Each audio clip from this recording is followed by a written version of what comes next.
Early fundraising totals are out for the candidates in what will be one of the most closely watched races in 2020. Democrat Mark Kelly and Republican Martha McSally were the only U.S. Senate candidates in Arizona to report donations to the Federal Election Commission website. Christopher Conover took a closer look at the numbers. Mark Kelly raised a little more than $4 million in his first run for elected office. Martha McSally, a political veteran, put $2 million in the bank during the first quarter. Both candidates had their share of big dollar donors and small contributions. Kelly received donations of $25 or less from more than 150 people. McSally received those same size donations from more than 500 people. Kelly pledged not to take corporate donations for his campaign, and it shows in his first fundraising report.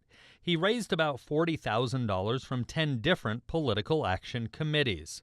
In comparison, McSally raised a little more than $500,000 from nearly 150 PACs. Both candidates received money from Arizona and the rest of the country. Kelly received 352 donations from the Tucson area. That was part of more than 900 he received from Arizona as a whole. The people of New York City gave him his second largest geographically grouped donations. For McSally, Tucson was also her largest donation area with 167 contributions. In all, 600 checks came into the McSally campaign from Arizona. Washington, D.C. donations accounted for her second largest geographic area of financial support. Christopher joins me now with more about what those numbers tell us so far about the type of campaign each candidate is running. Christopher, thanks for being here. Absolutely. So let's begin. What does this mean moving forward? What this means is there's a lot of interest in the race right now, especially on the Democratic side. Mark Kelly, who is not a politician. Yes, he has run a political group now known as Giffords, but he's not a politician. Raised more than $4 million in the first quarter of the year. That's a big number, and that means that Democrats are very interested in this race. It's almost there. This is his first race, but not so for Martha McSally. So take me back a bit, and what do the numbers look like then? It's interesting. This, of course, is Martha McSally's second run for U.S. Senate. She ran in the last cycle. It seems so long ago, but it was just last year. For the seat that now Kyrsten Sinema holds. At this same point in the race, I went back and looked at how much money Martha McSally had raised, and she had raised $2.3 million for this same time period for that race, which is very similar to what she raised now.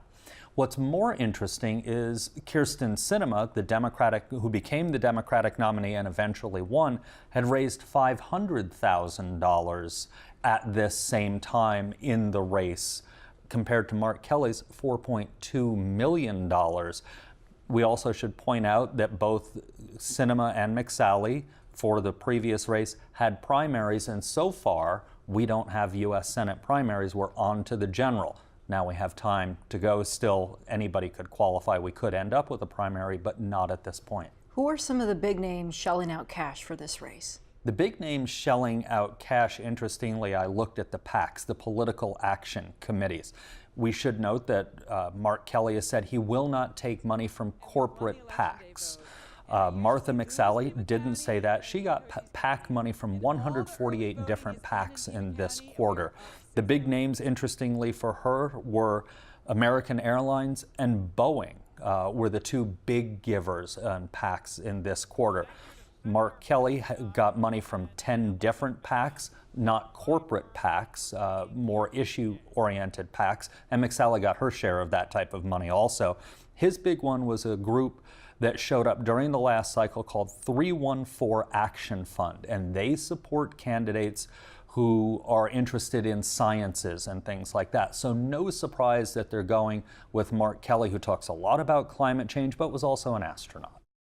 National interest in this Arizona Senate race, why do you suppose that is? Very high because A, it is almost an open seat. Of course, Martha McSally is in it at the moment, but she was appointed to hold it. We have almost the second open seat in a row in Arizona.